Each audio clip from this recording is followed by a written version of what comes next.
L'évangile des Jean, s'il vous plaît. L'évangile des Jean, c'est... L'évangile des Jean. Alléluia.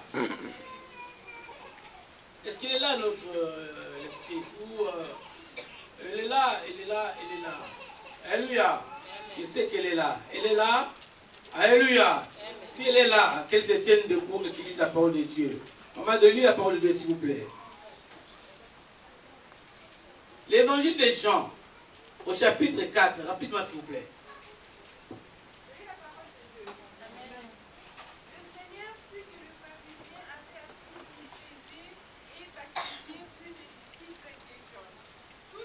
Jésus n'est baptisé par lui-même, mais en été ses disciples.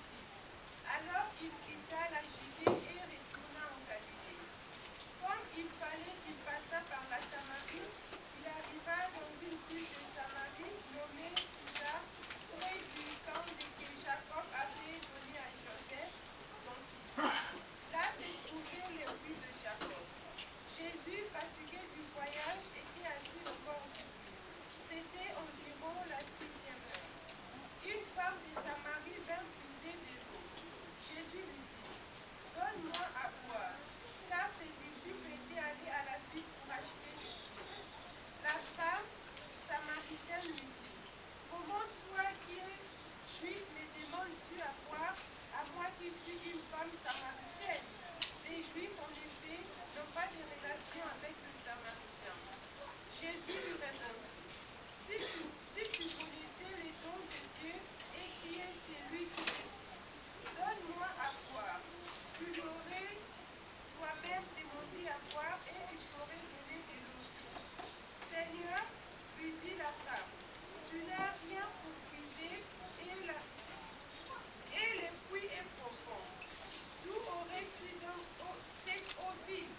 Et tu plus gros que notre père Jacob, qui nous a donné ce puits et qui en a bu lui-même, ainsi que ses fils et ses troupeaux. Jésus lui répondit, quiconque boit de cette eau aura encore soif, mais celui qui boira de l'eau que je lui donnerai n'aura jamais soif, et l'eau que je lui donnerai deviendra en lui une source d'eau qui jaillira jusque dans la vie éternelle. La femme lui dit, Seigneur, donne-moi cette eau afin que je n'ai plus soif et que je ne vienne plus puiser ici. Va, lui dit Jésus, appelle ton mari et viens ici. La femme répondit, je n'ai point de mari.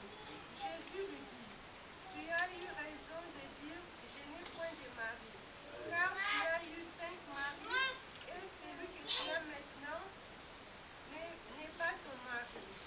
En cela tu as dit vrai. Seigneur, lui dit la femme, je vois que tu es prophète.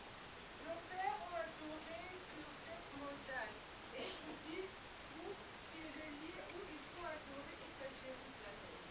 Femme, lui dit Jésus, crois-moi, l'heure vient où je ne serai ni sur cette montagne, ni à Jérusalem que vous adorerez le Père. Vous adorez ce que vous ne connaissez pas. Nous adorons ce que nous connaissons, car le salut vient de Dieu. Mais l'heure vient et elle est déjà venue, où les vrais adorateurs adoreront le Père en esprit et en vérité. Car ce sont là les adorateurs que le Père demande. Dieu est esprit, et il faut que ceux qui l'adorent en esprit et en vérité.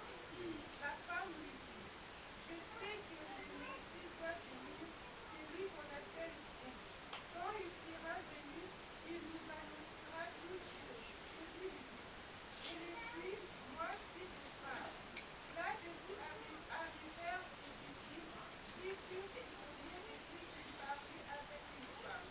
Toutefois, aucun ne dit, que demande-tu, ou pourquoi lui parles-tu? Alors la femme, ayant laissé sa fille, s'en alla dans la ville et dit aux gens, venez voir un homme qui m'a dit tout ce que j'ai fait, ne serait-ce point le Christ? Amen. Amen. Amen. Acclamons pour le Seigneur Jésus. Gloire soit rendue au Seigneur. ce message au verset 15. Ça correspond avec notre 7e année, 7e jour, 7e fois.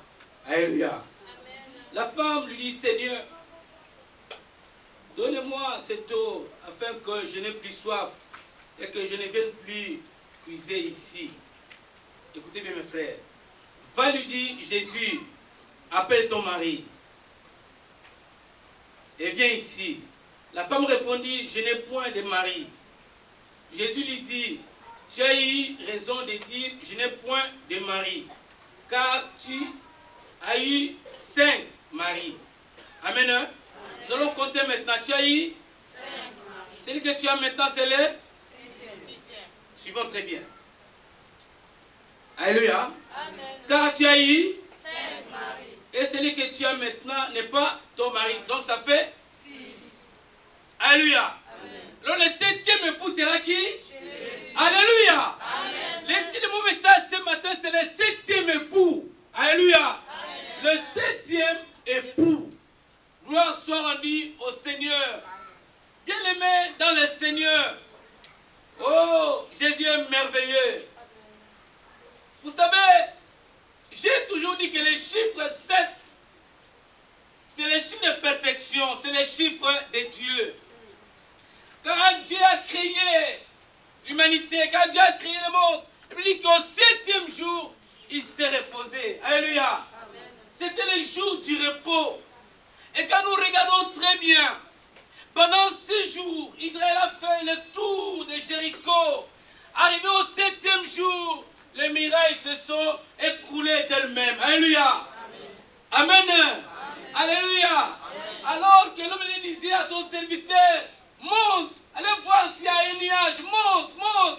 Il monta 7 fois. À la 7e fois, la pluie, les nuages étaient là et la pluie descenda. Alléluia. Il y a tant d'exemples.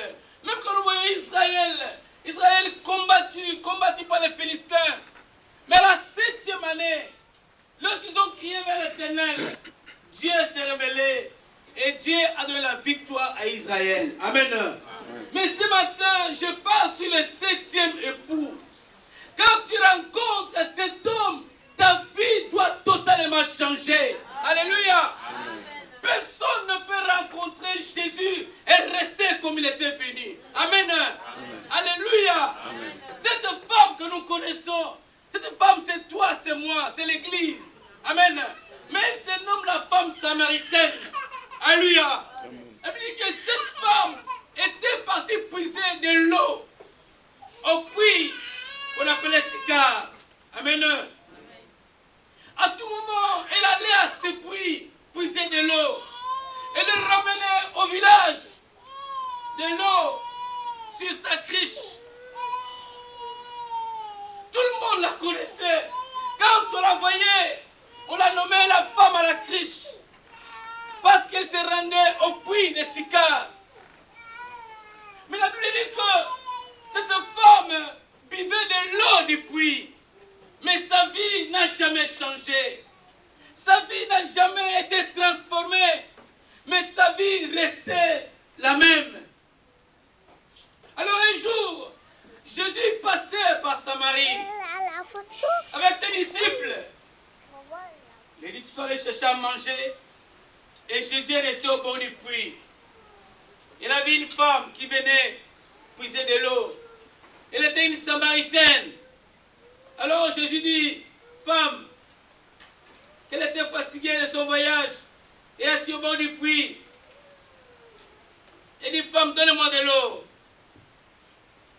Alléluia. Bien aimé dans le Seigneur, ce puits était profond. Ce puits était le puits de Jacob, le puits de ses ancêtres, le puits que ses ancêtres ont creusé. Et on venait puiser de l'eau là-dedans. Alors la femme dit, comment toi qui es juif, tu demandes de l'eau à une Samaritaine? Parce que les Samaritains et les Juifs ne s'entendent pas.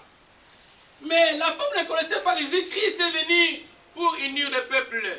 Amen. Il n'est pas venu pour diviser le peuple, mais il est venu pour unir le peuple, pour unir l'église. Alléluia. Pour unir les frères et sœurs, quels que soient les problèmes, quelles que soient les conditions, Jésus-Christ est venu nous unir. Amen. Pour que nous soyons un, afin que tout ce que nous ferons puisse réussir. Alléluia. Il n'est pas venu pour diviser. Il n'est pas venu pour diviser les frères et sœurs. Il n'est pas venu pour créer les ennemis au milieu de nous, mais il est venu pour unir les Samaritains et les Juifs, pour nous unir, que nous soyons un. Alléluia. Gloire soit rendue au Seigneur.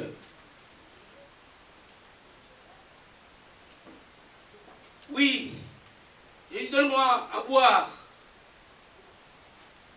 Alors la femme lui dit, toi qui es juif, moi je suis samaritaine. Nous et vous, nous n'entendons plus. Il n'y a pas de relation entre nous. Mais Jésus lui dit, si tu connaissais celui qui te demande à boire, c'est toi qui l'aurais demandé à boire. Et l'eau que tu boiras éteindra ta soif. Alléluia. Amen. Jésus lui pose cette question. Et la femme lui dit, mais nous venons puiser dans ces puits. Nous connaissons Jacob. Nous connaissons Joseph. Nous connaissons le père de Jacob. Nous connaissons cet ancêtre. Mais d'où auras-tu cette eau qui pourra éteindre ma soif? Amen. Amen. Écoutez-moi, frère. Cette eau que la femme buvait ne change jamais sa vie. Mais pourtant, elle venait au puits. Tu peux aller au puits, puiser de l'eau. Tu peux boire cette eau. Mais cette eau-là ne changera jamais ta vie. Cette eau-là ne transformera jamais ta vie. Mais elle insistait que ce puits, c'est le puits de Jacob. Ce qui prouve que la femme ne connaissait pas Jésus-Christ. Mais elle connaissait Abraham. Elle connaissait Joseph. Elle connaissait Jacob. Mais Jésus-Christ, il ne l'avait jamais rencontré. Alors Christ dit, quiconque boit de cette eau aura encore soif. Mais celui qui boira de l'eau que je lui donnerai n'aura jamais soif. Et l'eau que je lui donnerai deviendra en lui une source d'eau qui jaillira jusqu'à la vie éternelle.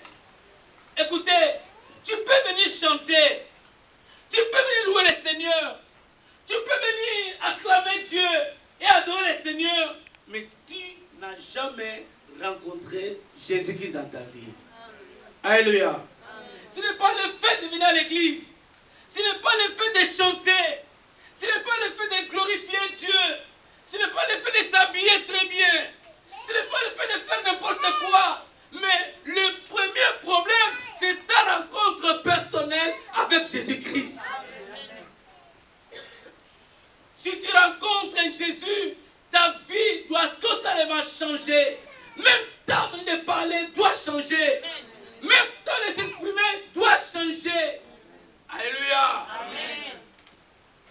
Cette eau que la femme buvait ne changeait jamais sa vie. Et pourtant, il allait au puits. Aujourd'hui, il y a beaucoup de gens qui s'en vont au puits. Mais leur vie ne change pas. Leur vie ne se transforme pas. Mais cette femme avait besoin de cette eau qui jaillira dans sa vie pendant longtemps. Alors elle dit, Seigneur, donne-moi de cette eau. Le Seigneur dit, va d'abord m'appeler ton mari. Alléluia. Vous voyez que le salut a une condition, mes frères. Alléluia. Le salut a une condition. Beaucoup de gens croient que non, je vais à l'église, je serai sauvé. Non.